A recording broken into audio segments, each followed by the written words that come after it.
오늘 우리에게 주신 하나님의 말씀은 구약성경 열왕기하 4장 1절에서 7절까지 말씀을 보시도록 하시겠습니다. 구약성경 열왕기하 4장 1절에서 7절까지 말씀입니다. 제가 가지고 있는 성경은 구약성경 564면에 있습니다. 제가 봉독해 드리도록 하겠습니다. 선지자의 제자들의 아내 중에 한 여인이 엘리사에게 부르짖어 이르되 당신의 종 나의 남편이 이미 죽었는데 당신의 종이 여호와를 경외한 줄은 당신이 아시는 바니이다. 이제 빚준 사람이 와서 나의 두 아들을 데려가 그의 종을 삼고자 하나이다 하니 엘리사가 그에게 이르되 내가 너를 위하여 어떻게 하랴? 내 집에 무엇이 있는지 내게 말하라. 그가 이르되 계집종의 집에 기름 한 그릇 외에는 아무것도 없나이다 하니 이르되 너는 밖에 나가서 모든 이웃에게 그릇을 빌리라. 빈 그릇을 빌리되 조금 빌리지 말고 너는 내 두 아들과 함께 들어가서 문을 닫고 그 모든 그릇에 기름을 부어서 차는 대로 옮겨 놓으라 하니라.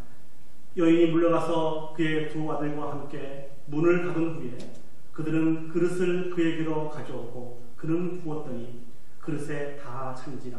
여인이 아들에게 이르되 또 그릇을 내게로 가져오라 하니 아들이 이르되 다른 그릇이 없나이다 하니 기름이 곧 그쳤더라. 그 여인이 하나님의 사람에게 나아가서 말하니 그가 이르되 너는 가서 기름을 팔아 빚을 갚고 남은 것으로 너와 내 두 아들이 생활하라 하였더라. 아멘. 오늘 열왕기하 4장 1절에서 7절 말씀을 통하여서 믿음으로 삽시다 라고 하는 말씀의 제목으로 여러분들과 같이 은혜를 나누기를 원합니다. 설교를 시작하면서 아주 오래된 이야기를 여러분에게 들려드리기를 원합니다. 미국 중서부 지방의 어느 작은 농촌 마을에서 있었던 일이라고 합니다. 어느 한 해는 오랫동안 비가 오지 않아서 가뭄으로 말미암아 매우 힘들고 어려운 시간들을 그 마을에 있는 많은 사람들이 겪고 있었다고 합니다. 비가 너무 오지 않자 농작물들이 다 타들어가게 되고 논이 다 갈라지게 되었습니다. 이런 상황에 이르자 교회에서 가만히 있을 수가 없었습니다. 그 지역에 있는 많은 교인들이 모여서 그런 결정을 했습니다. 마음을 모아서 하나님 앞에 기도를 드리자. 우리가 기도하면 하나님께서 우리 가운데 비를 내려주실 것이라고 하는 그런 믿음을 가지고 이런 결정을 하게 되었습니다. 그 지역에 조그마한 교회가 하나 있었습니다. 그 교회도 다른 지역에 있는 많은 사람들과 같이 뜻을 같이 하여서 시간을 정해놓고 하나님 앞에 기도하기를 원하였습니다. 정말 많은 사람들이 교회당으로 몰려왔어요. 그래서 하나님 앞에 기도하기를 원했습니다. 그런데 그 교회당 맨 앞에 한 소녀가 앉아 있었습니다.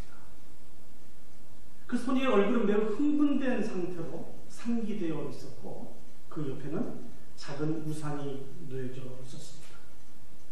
많은 사람들은 비를 내려주시기를 원해서 하나님 앞에 기도하기 위해서 그 자리에 나왔지만 이 소녀는 우리가 올려드린 그 기도에 하나님께서 어떻게 응답하실 것인지에 대한 믿음으로 그 자리에 나오게 되었습니다.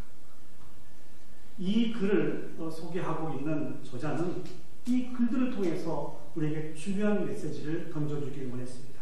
그게 무엇인 거니? 참다운 믿음이라고 하는 것은 비가 오기를 위해서 기도하면서 믿음의 우산을 가지고 나오는 그 모습이 참다운 믿음이라고 그렇게 이 글들을 통해서 우리에게 소개하고 있습니다.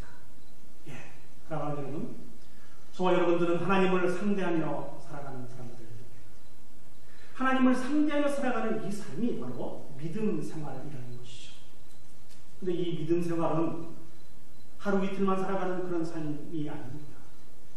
한두 마디의 말을 고백했다고 해서 다 끝나는 삶이 아니고 우리의 평생에 우리의 삶을 통하여서 반드시 살아가야 되는 그 삶이 바로 믿음 생활이라는 것이죠.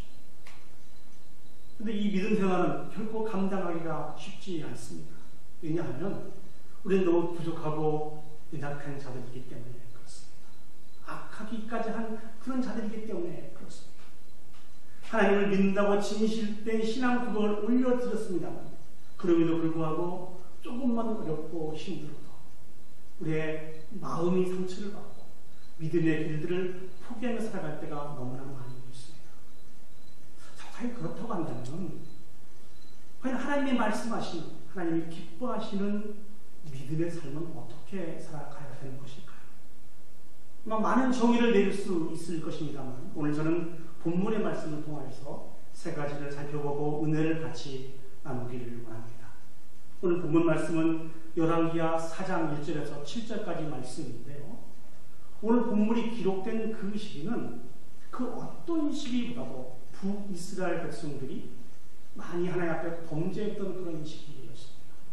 하나님을 예배하지 않고 우상을 쫓아 살아가는 부패한 그런 시기를 살아가고 있던 시대가 바로 이 시대였습니다. 하나님의 백성들이 하나님을 저버리고 부패하고 타락한 시대를 살아가고 있었지만 그럼에도 불구하고 하나님은 그 백성들을 사랑하여 주셔서 하나님의 사람을 세워주셔서 그 하나님의 사람으로 하나님의 말씀을 듣게 해주셨는데 이 당시에 하나님께 사용되었던 선지자는 우리가 너무나 잘 알고 있는 엘리사 선지자였습니다. 엘리사 선지자는 수없이 많은 기적을 베풀었습니다. 특별히 열왕기하 4장 그 이후에는 이 엘리사 선지자가 베풀었던 5가지의 기적이 나타나고 있습니다. 그 5가지의 기적 중에 첫 번째 기적이 오늘 저희들이 읽었던 본문의 내용입니다. 엘리사 선지자가 섬기고 있던 선지자 학교가 있었는데요. 그 선지자 학교의 한 제자의 아내가 오늘 엘리사 선지자를 찾아왔습니다. 그 여인의 상황이 매우 딱하였습니다. 자기 남편은 선지자 학교의 제자였고 2 아들이 있었는데 어떤 이유였었는지 모르겠지만 그 남편이 죽게 되었습니다. 남편이 죽고 2 아들을 이 여인 혼자 감당하기가 결코 쉽지 않았을 것 같습니다. 그래서 어쩔 수 없이 많은 빚을 지게 되고 이제는 그 빚을 감당할 수가 없어서 그 2 아들을 먼저 종으로 빼앗길 수밖에 없는 그런 상황에 처해 있었습니다. 엘리사 선지자가 이 딱한 여인의 형편을 듣고 도와주고 싶은 그런 마음이 있었습니다. 그래서 그 여인에게 그렇게 질문을 합니다. 내가 가지고 있는 것이 무엇이냐? 이 여인은 자신의 모습을 되돌아볼 때 한 그릇에 기름만 존재하였습니다.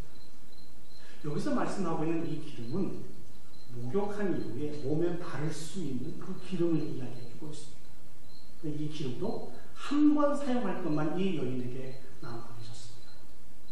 그 여인을 향하여서 엘리사 선지자가 어떻게 이야기하고 있습니까? 내려가서 모든 이웃들에게 빈 그릇을 빌려다가 방에서 그 빈 그릇에 기름을 부으라는 것입니다. 그래서 이 여인은 그 선지자의 말씀에 의지하여서 온 동네에 다니면서 빈 그릇을 다 빌려왔습니다. 그리고 방문을 닫고 그 안에서 그 빈 그릇에 기름을 붓기 시작했습니다. 가득 차면 내어놓고 또 다른 빈 그릇에 기름을 붓고 이렇게 반복하여서 빌려온 모든 빈 그릇에 기름을 가득 채울 수가 있었습니다. 이 여인은 되어진 모든 일들을 기억하고 엘리사 선지자에게 가서 이야기했습니다. 그때 엘리사 선지자가 그렇게 이야기했습니다. 그 기름을 팔아서 빚을 갚고 남은 것으로 2 아들과 함께 생활을 하는 것입니다. 사랑하는 여러분, 믿음으로 산다는 것은요, 어떠한 상황 속에서도 하나님 앞에 나오는 것입니다. 특별히 하나님을 향한 믿음을 가지고 살고 있었지만 철저하게 실패하고 좌절하고 절망했다 할지라도 오직 우리의 소망이 하나님께 있는 것을 기억하고 하나님 앞에 나오는 것이 믿음으로 사는 것이라는 것입니다. 사랑하는 여러분, 오늘 엘리사를 찾아온 이 여인은 선지자 학교의 제자라고 말씀을 드렸습니다. 선지자 학교의 제자들은 어떤 사람들일까요? 어떤 일을 하는 사람들일까요? 한마디로 정의하면 하나님의 일을 하는 사람입니다. 하나님의 영광을 위해서 자신을 들여갖고 하나님의 영광을 위해서 자신의 온 가족을 들여서 헌신한 하나님의 사람을 말씀하고 있습니다. 그런데 이 하나님의 사람의 가정에 어려움이 찾아왔어요. 남편이 죽게 되었어요. 그리고 두 아들마저 종으로 팔리게 되었습니다. 여러분이 어떻게 생각할지 아실지 모르겠습니다. 남편은 현재의 소망을 의미하고 있습니다. 자식은 미래의 소망을 의미하고 있죠. 이 여인은 현재의 소망은 이미 잃어버린 상태이고 미래의 소망마저도 잃어버린 상태가 될 것이라는 것이죠. 무슨 일을 하다가요? 하나님의 영광을 위해서 자신을 들여가다가 이런 상황에 처해지게 됐다는 것입니다. 이 여인의 마음속에 그런 믿음이 있었을 것입니다. 하나님을 위해서 헌신하면 나머지 모든 부분들은 하나님이 다 채워주실 거예요. 그런데 이 여인의 결론은 이 세상에서 남의 동정을 받아야만 살아갈 수 있는 가장 불행한 여인이 되고 말았습니다. 이 여인이 선택할 수 있는 다음 스텝은 무엇이 있을까요? 여러분이 이 여인과 같은 상황이라고 하면 다음 스텝을 어떻게 밟을 수가 있겠습니까? 짐작하건대 하나님에 대해서 많이 원망하고 불평이 가득했을 것입니다. 충분히 이해가 되시죠? 생각할 그 이상의 생각을 품을 수 있을 것 같습니다. 더 나가서 내가 다시는 하나님 앞에 나가지 않겠다. 다시는 하나님 앞에 나가지 않겠다. 이 불신앙의 수준까지 이룰 수 있었습니다. 그런데 이 여인은 그럼에도 불구하고 자신의 모든 형편을 가지고 엘리사 앞에 나왔습니다.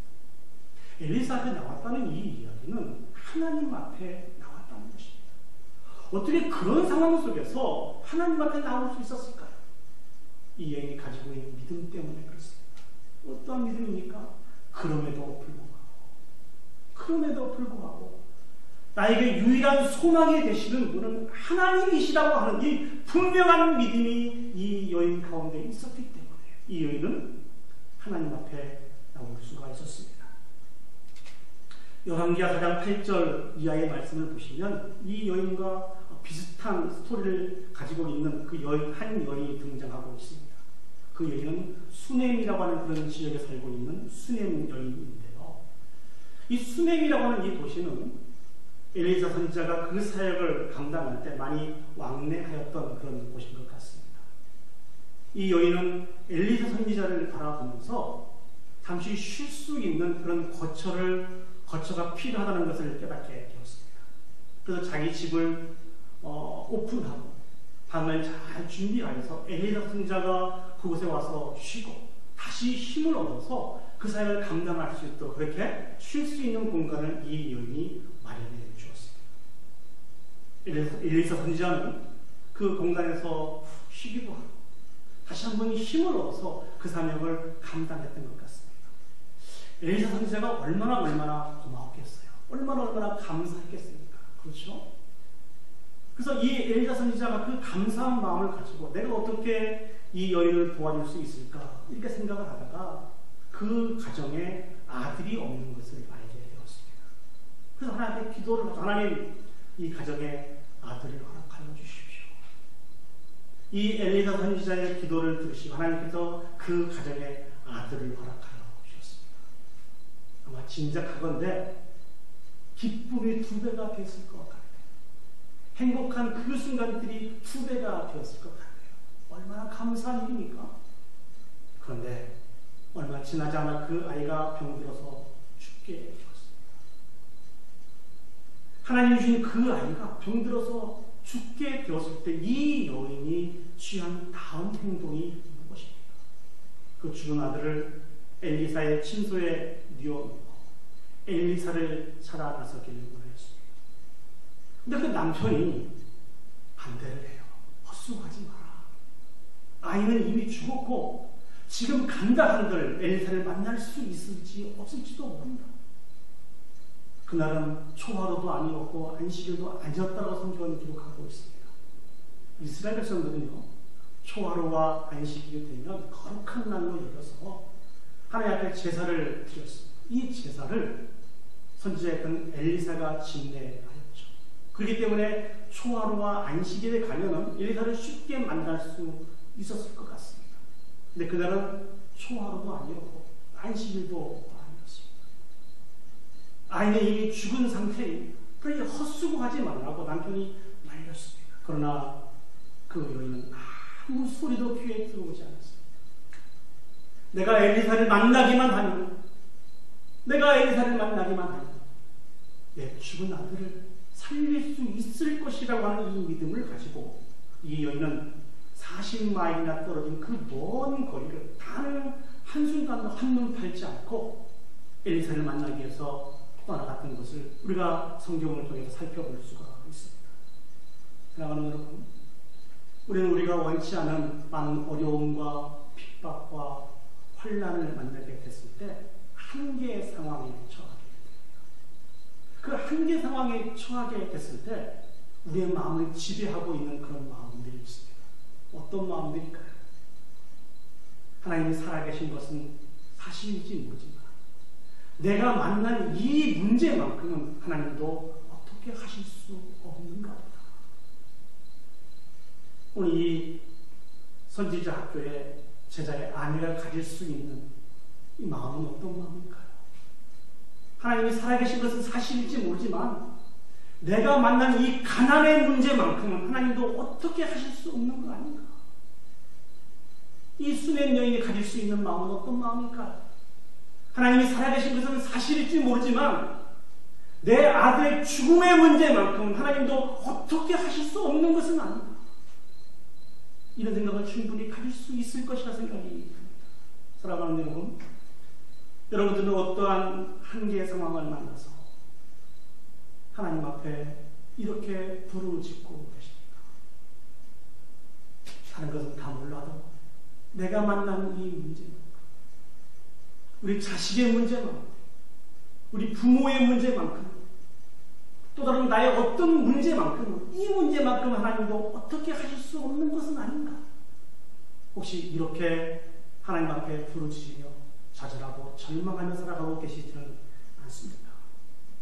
죄송하지만 하나님의 능력을 속단하고 제한하는 것은 교만한 모습, 죄악된 모습입니다. 우리 인생이 실패하고 좌절하고 절망하며 살아가는 것이 하나님의 본심이 아닙니다. 간절히 소망하는 것은 믿음으로 이루어지는 복원력을 우리 가운데 회복을 해야 합니다. 복원력이란 말이 무슨 말이거든요.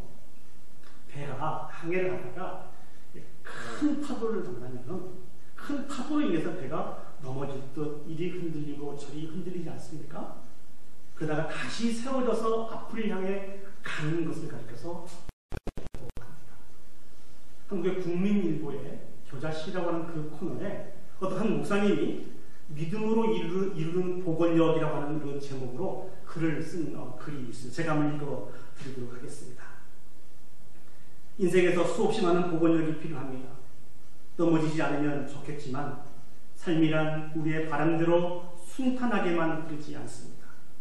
때로 하나님께서는 우리를 가장 낮은 곳에 머물게 하십니다.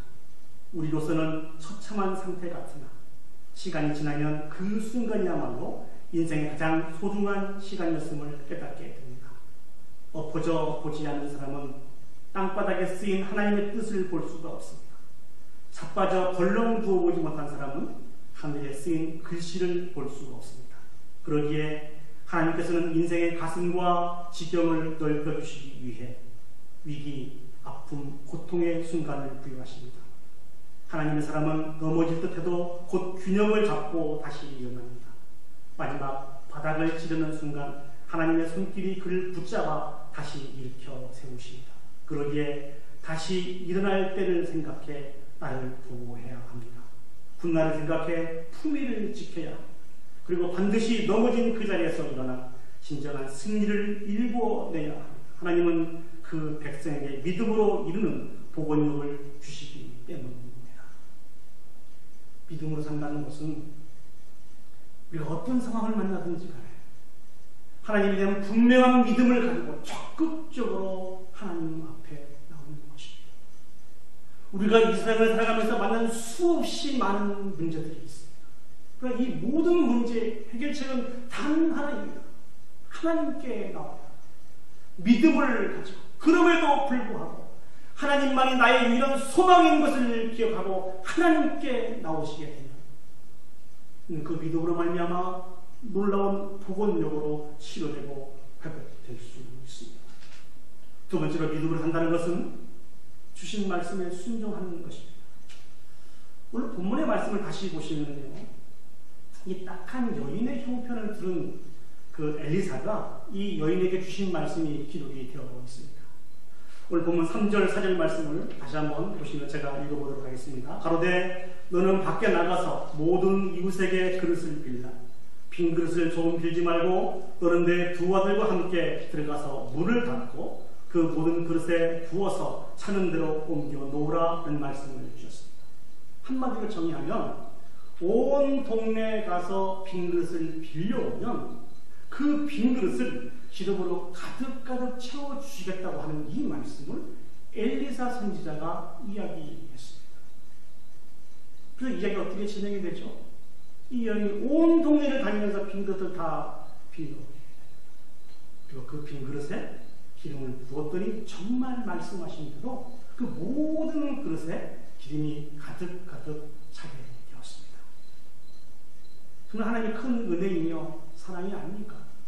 그런데 이 말씀 속에는 우리가 반드시 기억해야 할 중요한 핵심 한 가지가 더 담겨져 있습니다. 그것은 6절 말씀입니다.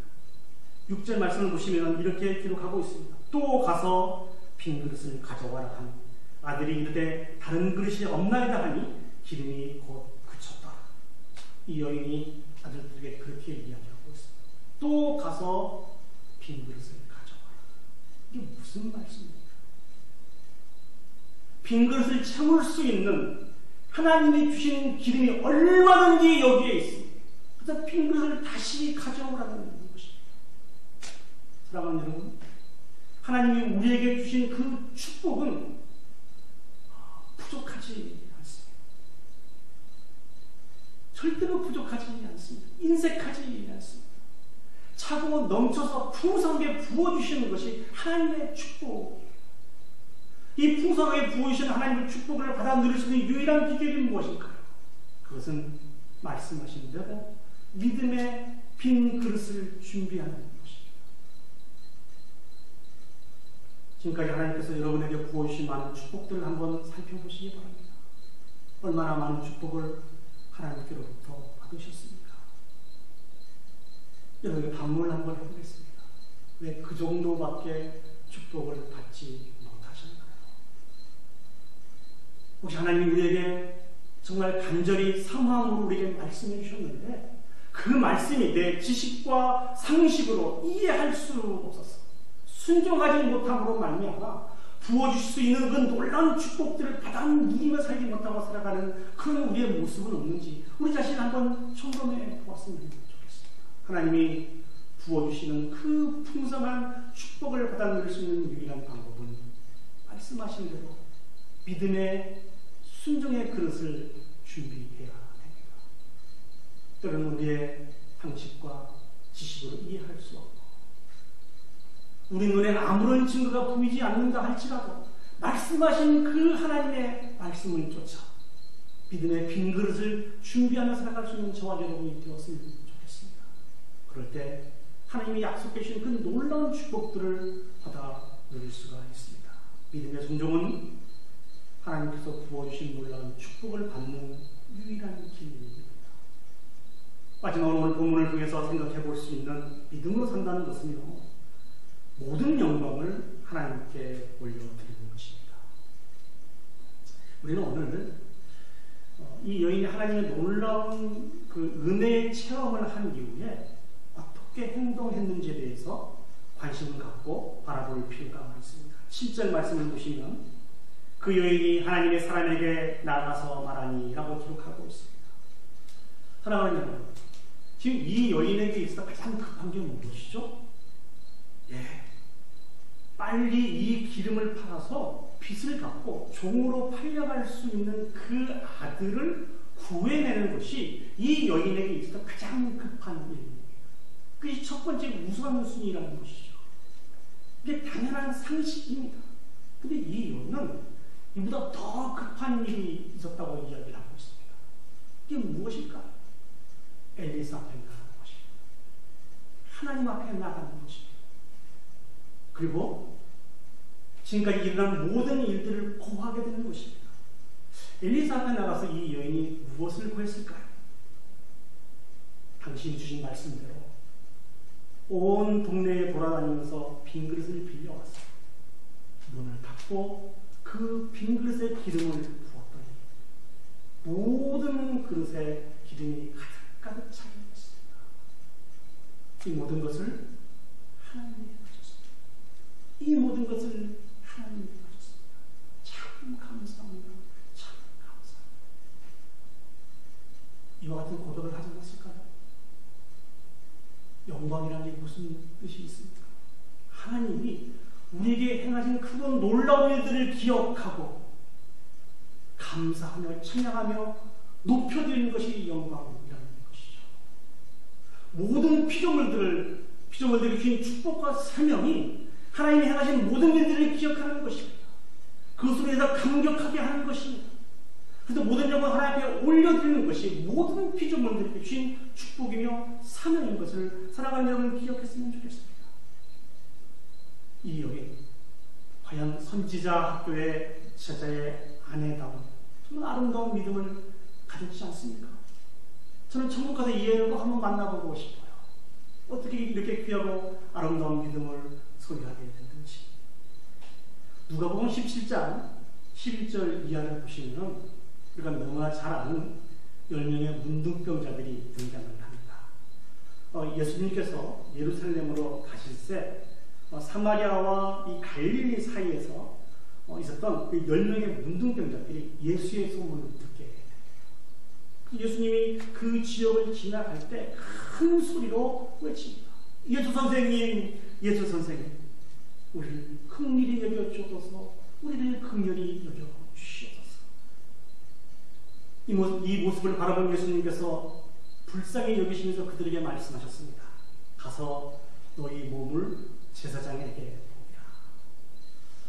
문둥병자들은 그 병으로 말미암아 가족과 같이 살 수가 없었습니다. 또 이 공동체 안에서 같이 살 수가 없었고 순교를 당해서요 이 성 앞에서 살 수 있었다는 것이죠. 그런데 예수님이 빨리 가서 제사장에게 너희 몸을 보이라고 말씀하고 있지 않습니까? 그들이 다시 가족과 살려면, 그들이 다시 공동체 속에서 같이 생활을 하려면 제사장에게 몸이 깨끗이 나았다는 것을 보여줘야 됐습니다. 그래서 예수님이 그렇게 말씀하시는 거죠.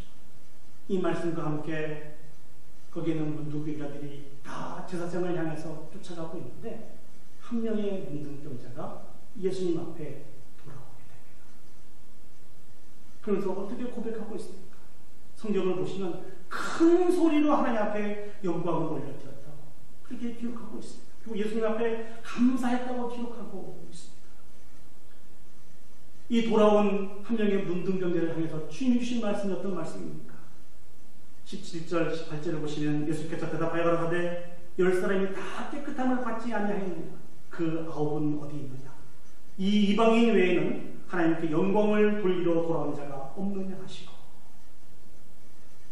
하나님 행하신 모든 일들을 기억하고 감사하고 찬양하며 높여드리는 것은 믿음의 완성입니다. 그렇기 때문에 하나님께서는 안타까운 그 마음을 가지고 9명의 문둥병자를 기다리고 계시는 것입니다. 사랑하는 여러분, 하나님의 영광 올려드리는 이 일들은요 우리의 삶 전 세계를 통해서 나타나야 되는 귀한 일입니다. 우리가 하나님께 예배 올려드릴 때도 반드시 있어야 되는 그런 사실이라는 것이죠. 우리가 올려드리는 찬양 속에서도, 올려드리는 기도를 통해서도, 올려드리는 헌금과 헌신을 통해서도 하나님이 행하신 모든 일들을 기억하며 감사하며 찬양하며 영광 올려드리는 것이 반드시 필요하다는 것이죠.